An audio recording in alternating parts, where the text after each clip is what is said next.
तो रासायनिक आवंटन में हम लोग देख रहे थे आणविक कक्षक।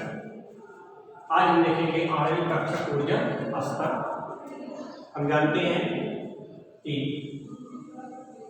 कक्षक का आकार होता है S, T, D, F। ये उपकोष हैं और इन उपकोषों में कक्षक बने हुए हैं जिनसे परमाणु के कक्षक एक दूसरे से ओवरलैप कर अणु कक्षक का निर्माण करते हैं। अगर उनके बीच यश दो उपकोष के कक्षक अतिव्यापन करते हैं तो यश sp कक्षक के आपस में अतिव्यापन होने से sp अतिव्यापन तथा pp कक्षकों के आपस में ओवरलैपिंग होने से pp अतिव्यापन होता रहता है, जिनसे हमें जो इलेक्ट्रॉन अतिव्यापन में भाग लेते हैं उन्हें सिग्मा और जो नहीं भाग लेते हैं उन्हें सिग्मा स्टार तथा पार्श्व अतिव्यापन में जो इलेक्ट्रॉन भाग लेते हैं उन्हें पाई और जो नहीं भाग लेते हैं उन्हें पाई स्टार से प्रदर्शित किया। इस प्रकार जब इलेक्ट्रॉनों का वितरण होता है S में या तो 1s सिग्मा बॉन्ड बनेगा या 1s सिग्मा स्टार। इनका ऊर्जा स्तर कम है, इनका ऊर्जा स्तर ज्यादा है। इसके बाद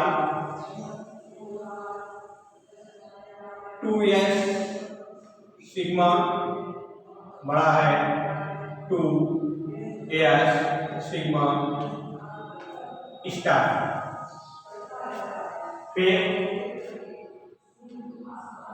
2px सिग्मा ये बड़ा है 2py sigma 2py sigma star. फिर 2px sigma star.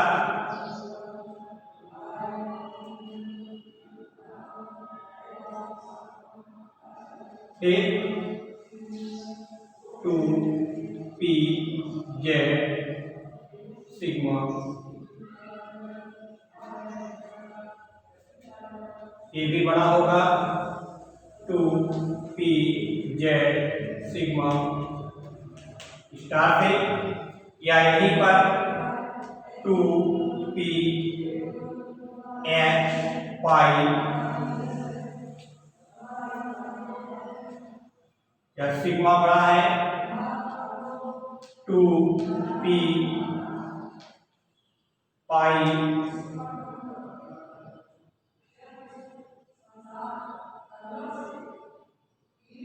Upon 2p y pi star 2pz पाई बड़ा है 2pz पाई स्टार। ये ऊर्जा का स्तर है जो धीरे धीरे क्रम से बढ़ता चला जाता है। इसके बाद 3 S चलेगा, 3P चलेगा, 3D चलेगा। ये सब उसका इलेक्ट्रॉनिक विन्यास होगा, उसी प्रकार से बढ़ता चला जाएगा। पहले भी एटॉमिक स्ट्रक्चर में भी हम लोगों ने देखा था 1s2 greater than 2s2 greater than 2p 6 greater than 3s2 greater than 3p 6 greater than 4s2 greater than 3d 10। इसी प्रकार से पहले में अबाउ नियम जो चल रहा था, इलेक्ट्रॉनों का वितरण हो रहा था, इलेक्ट्रॉन कॉन्फ़िगरेशन किया जा रहा था, तब भी आपको ये सिस्टम बताया गया 3D। इसके बाद greater than 4p 6 greater than 5s2 greater than 4d 10 greater than 4p 5 p6 greater than 6s2 greater than 4f14 greater than 5d10 greater than 6 p6 greater than 6p6 greater than 7s2 greater than 5f14 greater than 6d10 greater than 7p6। इस तरह से एक ऊर्जा का स्तर वहां भी आपको बताया गया था। वही ऊर्जा स्तर जब ये परमाणु ऑर्बिटल आपस में ओवरलैप करके अणु कक्षक का निर्माण करते हैं तो ये आकार यहाँ भी प्राप्त होता है। नीचे को बांट दिया गया px py pz, d को भी 5 में बांट दिया गया और d के आगे थोड़ा जटिल हो जाता है, x को बांटना कठिन। तो इस प्रकार से ये हमें आणविक कक्षक की ऊर्जा स्तर है। इन्हें देखना कैसे है कि जैसे देखा गया N2 मॉलिक्यूल का N2 आणविक कक्षक का निर्माण हम जानते हैं N2 सहसंयोजक बंध में आपको बताया गया था 3 इलेक्ट्रॉन आपस में साझा करके N2 का निर्माण करते हैं। तो यह वही यहाँ भी है, N का एटम N के एटम से मिलकर के N का अणु बना लिया। N के 3 इलेक्ट्रॉन 3 साझा किए और आपस में लोन पेयर इलेक्ट्रॉन बचा रहा और N2 बन गया। ये आपका क्या था, एटॉमिक ऑर्बिटल था। ये क्या था, एटॉमिक ऑर्बिटल था और यहाँ क्या बन गया, मॉलिक्यूलर ऑर्बिटल। कैसे बना, इसी की चर्चा यहाँ पर करेंगे। तो होता क्या है, N का एटॉमिक नंबर क्या है 7n, बार दे 1s2 2s2 2p3। तो S का अगर हम बनाए बॉन्डिंग इलेक्ट्रॉन, S का बनाए एंटी बॉन्डिंग इलेक्ट्रॉन 1s2, कई इलेक्ट्रॉन है, 2 इलेक्ट्रॉन है यहाँ पर है। हुआ क्या, ये क्या है atomic orbital. Just same way यहाँ भी अगला नाइट्रोजन एटम होगा, उसका भी सेम वे में 1s2 का कक्षक आकर आपस में ओवरलैप करेंगे। 2 इलेक्ट्रॉन एक बॉन्डिंग में जाएगा और एक एंटी बॉन्डिंग में जाएगा, इनका एक बॉन्डिंग और एक एंटी बॉन्डिंग में जाएगा और यहाँ पर मॉलिक्यूलर ऑर्बिटल का निर्माण हो जाएगा। यहाँ क्या है एटॉमिक ऑर्बिटल, यहाँ एटम से रिलेटेड है, नाइट्रोजन का एटम है, इसमें 1s के 2 इलेक्ट्रॉन दिखाए गए, 1s के 2 इलेक्ट्रॉन दिखाए गए हैं। बीच में ये आपस में ओवरलैप करके नाइट्रोजन के मॉलिक्यूलर ऑर्बिटल का निर्माण कर रहे हैं। ठीक इसी प्रकार से 2s2 का भी होगा। 2s2 का देखो,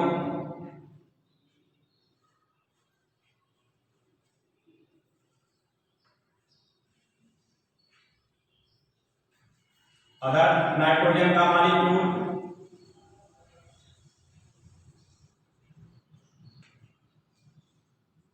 2s2 2s2 दो इलेक्ट्रॉन इनके भी यहाँ क्या हुआ, एटॉमिक ऑर्बिटल। ये क्या है, एटॉमिक ऑर्बिटल इलेक्ट्रॉन में ओवरलैपिंग हुई, यहाँ क्या बन गए, मॉलिक्यूलर ऑर्बिटल। 2p3 का 2p3, अब p3 में क्या है, px py pz, ये 3 ऑर्बिटल हैं। यहाँ पर एक एक इलेक्ट्रॉन है, तो यहाँ पर भी हम दिखाएंगे।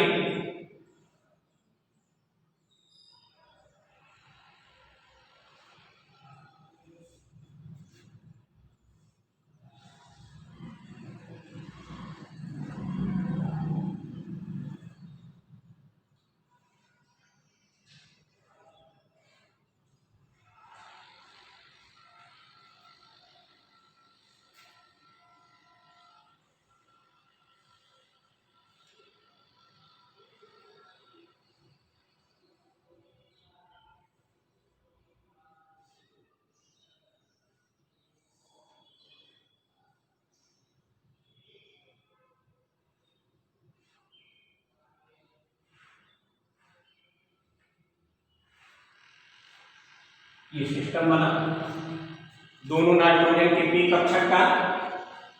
तो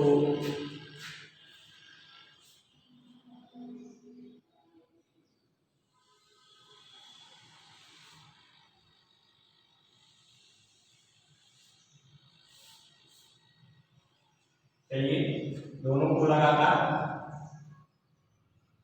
बढ़ा दिया गया। यहाँ पर कक्षक, जहां पर इलेक्ट्रॉनों के पाए जाने की पॉसिबिलिटी, एक तरफ बॉन्डिंग और दूसरा एंटी बॉन्डिंग।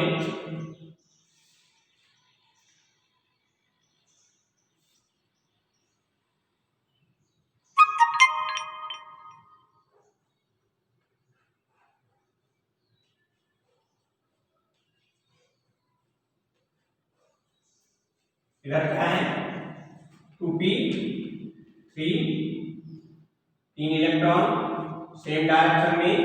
ये क्या है, px, ये क्या है, py, ये क्या है, pz, ये का क्या है, pz, py, px, 3 electron 2p3। यहाँ तक क्या है, एटॉमिक ऑर्बिटल। इधर क्या है, एटॉमिक ऑर्बिटल, बीच में क्या बने, 3 इलेक्ट्रॉन है, एक इलेक्ट्रॉन, इधर भी एक इलेक्ट्रॉन, कहाँ गया, यहाँ गया, यहाँ यहाँ यहाँ यहाँ और यहाँ, एंटी बॉन्डिंग कुछ नहीं। अब देखिए ये क्या है, सिग्मा है और यहाँ सिग्मा स्टार है, जो बॉन्डिंग में भाग नहीं ले रहे हैं, एक ही बॉन्डिंग में भाग लेंगे, एक से उनका पेयर पूरा हो जा रहा है। ये क्या है, सिग्मा स्टार है, सिग्मा है और नीचे वाले सिग्मा स्टार है। यहाँ आते हैं तो एक जो है वो पी एक्स सिग्मा है, दूसरे पी वाई है, P Y pi P Z pi है। ये क्या है, P X P Z pi star P Y pi star P X sigma star. यहाँ क्या है, मॉलिक्यूलर। पहले इलेक्ट्रॉन कक्षाओं में भरता जाएगा ऊर्जा स्तर के अनुसार, और जब इलेक्ट्रॉन नहीं रहेंगे तो वो वैकेंट कोष हो जाएंगे क्योंकि उनकी ऊर्जा स्तर और अधिक है। जब कमी इलेक्ट्रॉन कहीं से आएगा तो उनमें सबमिट हो जाएगा। इस तरह से क्या बन गया, N2 मॉलिक्यूल बन गया। इससे हमें क्या निष्कर्ष निकला? निष्कर्ष ये निकला कि हम देख रहे हैं कि बॉन्डिंग में तो सभी के कक्षक कंप्लीट हैं, लेकिन एंटी बॉन्डिंग में कुछ कक्षक जो है वो इनकम्प्लीट हैं। इन्हीं इनकम्प्लीट कक्षक से हम मॉलिक्यूलर के नेचर का अध्ययन करते हैं। तो मॉलिक्यूलर का नेचर अध्ययन करने के लिए N और N के बीच में जो तीनों बॉन्ड हैं इन पर डिपेंड हो जाता है। इन्हीं तीनों बॉन्ड का नेचर हम पढ़ते हैं। तो बॉन्ड ऑर्डर क्या है? बॉन्ड ऑर्डर ये क्या है? Number of electron in bonding system minus number of electron in anti bonding system upon 2। अब देखिए बॉन्डिंग में कितने हैं? 2 यहाँ, 2 यहाँ, 2 यहाँ, 2 यहाँ और 2 यहाँ है। कितने हो गए? तो अगर हम एक का लें तो 7, दोनों का लें तो 14 इलेक्ट्रॉन हो गए। अब एंटी बॉन्डिंग में क्या है? एंटी बॉन्डिंग में यहाँ 2, 2 4 और कहीं कुछ नहीं, यहाँ पर 4 हो गया अपॉन 2। सिंगल सिंगल का ले लीजिए तो बॉन्डिंग में जो है आपके 7 हैं और यहाँ 2 हैं। यहाँ पर क्या है आपका 10/2, ये आया 5, ये क्या हुआ 5/2 आया 2.5। ये फॉर नाइट्रोजन एटम के लिए है, एक फॉर नाइट्रोजन मॉलिक्यूल के लिए है। बॉन्ड ऑर्डर हमारा क्या हुआ पॉजिटिव। पॉजिटिव बॉन्ड ऑर्डर जो है स्टेबिलिटी को शो करता है।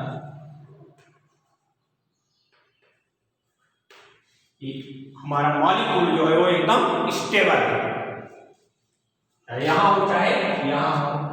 दूसरा हम देखेंगे कि इनके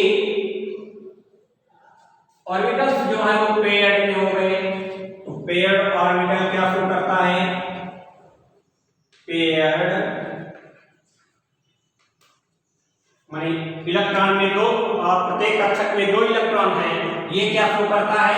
मैग्नेटिक नेचर को, चुंबकीय गुण को शो करता है। तो अगर अनपेयर्ड है, आपको वहां बताया गया था एटॉमिक स्ट्रक्चर में, अगर अनपेयर्ड इलेक्ट्रॉन है तो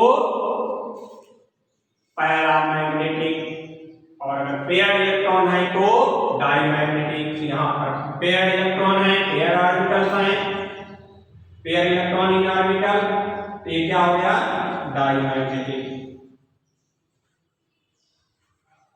इसका डाईमैग्नेटिक बिहेवियर होगा, स्टेबल होगा और N2 मॉलिक्यूल का निर्माण करके मॉलिक्यूलर ऑर्बिटल का निर्माण कर लेंगे, जिसमें p ऑर्बिटल के एंटी बॉन्डिंग इलेक्ट्रॉन्स अनुपस्थित हैं। केवल बॉन्डिंग इलेक्ट्रॉन्स हैं जो सब मिलकर के 3 बॉन्ड का निर्माण कर रहे हैं। N2 मॉलिक्यूल स्टेबल है और डाईमैग्नेटिक है। इस प्रकार से हमने N2 अणु कक्षक में विभिन्न अणु कक्षक निर्माण करने वाले ऊर्जा स्तर, चाहे सिग्मा हो, चाहे सिग्मा स्टार हो, पाई हो या पाई स्टार हो, सबको हमने निरूपित करके देख लिया। तो आगे